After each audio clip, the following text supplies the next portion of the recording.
Hi everybody, welcome back to my channel. So in today's video, I am going to be sharing 4 family meals with you all. These meals are what I have actually been cooking my family this week. They have all gone down a treat, so they have been tried and tested with young kids and they love them. So I really hope your kids will do too. All of these meals are really easy, but they are also packed full of flavor as well. And one of the meals that I'm going to be sharing with you is really good fun to actually make with your kids as well. If you're watching this video and you're seeing me for the first time, I would love for you to subscribe. I post a brand new recipe video on my channel every single Sunday morning at 7 AM UK time. So if you need a little bit of meal inspiration, I would love for you to click that red button down there. I also post loads of new foodie recipes on my Instagram page as well. So if you want even more meal inspiration, then I would love for you to follow me over there as well. So with all that said, I'm just going to jump straight on into these meals. I hope you enjoy them. Let me know if you give them a try and what you think of them. Let's go. So what I've done for my stir fry before I show you is I've pre-chopped everything. This meal does take a bit of prep, but it's well worth it. I have got 2 peppers here. I've got a yellow one and a red one and 3 carrots. And as you can see, I have cut them all up quite finely like this. I have also done the same with my carrots, and then I have used a whole head of broccoli here, and again I've just chopped it up into little segments like that. I also here use the stem of my broccoli too. I don't like to waste any part of the vegetable, so I always cut that up and add that in. I have got some cut up ginger here. I've got 1 red onion sliced quite thin, and then I've got 4 cloves of garlic here as well. And I'll also be using some chicken. These are mini chicken fillets that I will just chuck into my wok. And then I've got some vermicelli rice noodles here, and I have made my own stir fry sauce. In this sauce, I have added about 2 tablespoons of honey, about 4 tablespoons of soy sauce, and then even though I'm adding ginger and garlic to my dish down here, like fresh, I have added these into my sauce as well. So this is garlic granules and ginger granules. So I have just done a teaspoon of each of those in here as well, and then I've just mixed it together nicely, and this smells absolutely amazing. So what I'm going to start off by doing in my wok, I'm going to add some sesame seed oil, and I'm going to just brown off my chicken fillets. So once those have browned off, I'm then literally just going to chuck everything that I have diced up into my wok. I will crush up my garlic when I add that as well, but everything else will just go in as you saw it, as I had chopped it up before. I will put my lid onto my wok to let my food steam through and cook, but I don't want to cook it completely because I do think a stir fry is the best when the veggies are still a little bit al dente. While that is steaming through, I will be cooking up my vermicelli noodles. These literally just take a couple of minutes in water, so I'm just going to boil up some water, pop my noodles inside, and after a couple of minutes they are going to be ready. Once they're ready, I will chuck them into the wok with my veggies and my chicken, and I will cover everything with my stir fry sauce. I will mix everything together to make sure my sauce has fully coated everything within my wok, and then it's just ready to serve up. You can serve this with some spring onions on top and also some crushed peanuts if you like, but I didn't have any of those today, so I'm just serving it just like this. So the ingredients that I have got for this moussaka is 1 onion diced up in here along with 3 cloves of garlic. I've got some plum tomatoes. You can use plum tomatoes or chopped tomatoes. I've got 500 grams of lamb mince, 1 aubergine, which I have sliced up into kind of like thin little slices like this. I think because, as I explain how I do this, I don't put these in the microwave to soften at all. I just kind of put them straight into the oven, which is why I like to cut them quite thinly. I've also got 1 red wine stock cube, a vegetable stock cube. I would use a lamb one usually, but I don't have any, so I'm just going to use a veggie one here instead. Got some bay leaves, some tomato puree, salt and pepper, cheese, and then to make my white sauce, I'm going to, or my bechamel sauce, I'm going to use some butter, flour, milk, and then 2 egg yolks. So what I'm going to start off by doing is making up my mince. So I'll just saute off my onions and my garlic, and then once those have sauteed, I will just brown off my lamb mince. Once that's browned, I'll add in my plum tomatoes, my red wine stock cube, and 100 mils of veggie stock as well.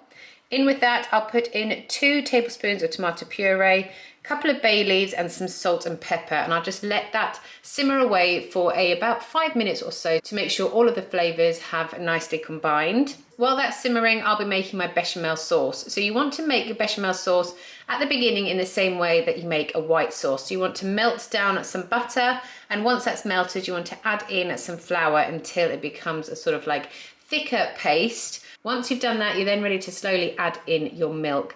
I like to make quite a generous amount of bechamel sauce here, so I will probably add in about 400 mils of milk to my flour and butter mix. Once you're happy with the thickness of your white sauce, do bear in mind you do want this to be a bit thicker than a normal white sauce, I would say. You're then ready to take it off the heat, and once it's cooled down a little bit, that's when you want to add in your 2 egg yolks. Just remember to remove the whites from this.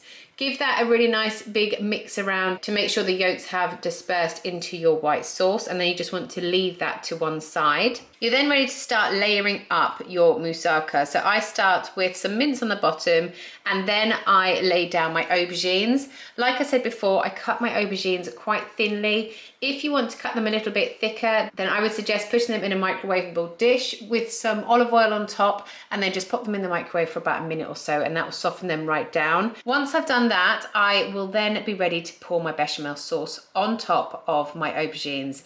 So I will just pour the whole lot of my bechamel sauce over the top of this, and then I will scatter my grated parmesan cheese generously on top of my bechamel sauce.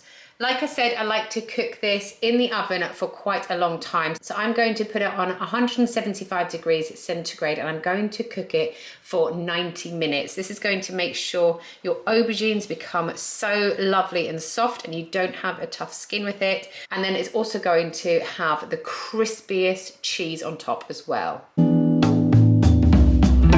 To make these pan pizzas, I have already made myself some dough. So what I have added in here is 500 grams of plain flour. I've added 1 teaspoon of baking powder, a couple of grinds of salt, and then I added 450 mils of plain yogurt as well. So I've just brought that all together. Then I'm just going to turn this out onto my worktop and then just knead it for another couple of minutes.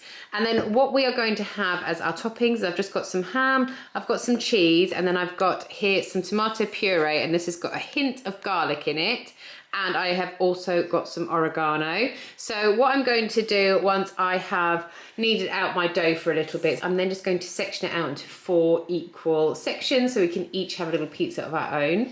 I'm then going to get the kids to make theirs and Chris and I to make ours, so we can all add as many toppings on as we want to. To make each pizza, what we're going to do is just flatten out our dough and make it into a little circle. We're then going to pop it into the frying pan. I'm just going to be dry frying this, so I will fry it on one side for about a minute, and then I'll flip it over and I'll fry it on the other side as well. On the side that has already been fried, I will add all of our toppings. So I'll add some tomato puree, some oregano, and a generous amount of cheese and ham as well. I'm going to put a lid on top of my pan at this point so that everything can melt down nicely. You want to make sure that you haven't got your hob on too high, or you will burn the base of your pizza. After a couple of minutes, you'll see that the cheese has melted really nicely on the top of your pizza, and the bottom of your pizza base has cooked through as well. I then just put this under the grill for a couple of moments while I start frying off the next pizza. So whilst one is having its top crispened up a little bit, the next pizza is on the go.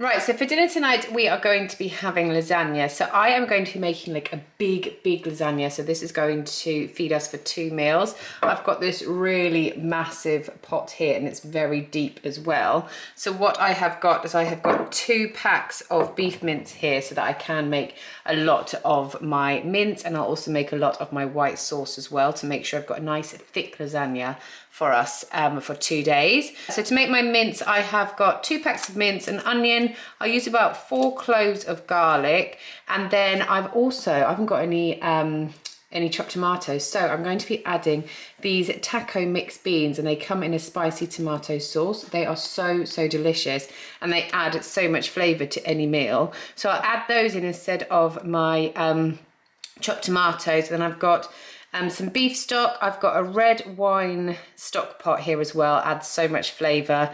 Then I've got soy sauce, Lea and perrins, some mixed herbs as well, and I'll add some salt and pepper. And I've obviously also got some lasagna sheets as well. And then for the white sauce, I will just make up a roux. So I'll do some butter, some flour, some milk, and then I'll also add in a little bit of mustard powder into my roux as well, because it adds loads of nice, yummy flavours to that. And then I've got some cheese to scatter on the top. So what I'll start off by doing is just sauteing off my onion and my garlic. Once those have sauteed, I will then add in my beef mince and just brown that off. Once that's browned, I will then add in my mixed beans as well as 200 mils of beef stock and the red wine stock cube as well. I'll also add in some soy and some Lea and perrins, 2 teaspoons of mixed herbs and some salt and pepper as well. I'll just put that on low and let that simmer for quite a while to make sure all of the flavours are combining. While that's cooking up, I'll be making my white sauce as well. So I'll add some butter and I'll melt it down, and then I'll add in enough plain flour until the butter and the flour come together. I will then slowly pour in my milk, and I'll keep on whisking the whole time to make it a nice smooth roux. I do feel like a lasagna needs a lot of white sauce to make it so delicious. So once I've made enough for my double quantitied lasagna, I will then add in about 3 teaspoons of mustard powder as well. Once everything's cooked up, I will then just start my layering process. I always start off with white sauce on the bottom, then I put in my mince mixture, and then I lay down my lasagna sheets. I'll keep on going with my layering, and my final layer will have some pasta sheets down, then some of my roux, and then I'll finish off with a generous amount of cheese. When it comes to cooking my lasagna, I either like to cook it on low for like 2 hours, so say like 160 for 2 hours, or if I want it a bit quicker, I'll cook it on 190 for 45 minutes, or until I can put a knife through all my pasta sheets and it goes through easily without any sort of friction. You can serve this with peas, carrots, or a salad on the side, whatever you fancy really. Today I think we're going to have a little bit of salad. Thanks so much for watching today's video. I really hope you enjoyed it. Let me know which meal you thought looked the nicest, and I can't wait for you to give them a try. Thanks again for watching, and I'll see you next time. Bye!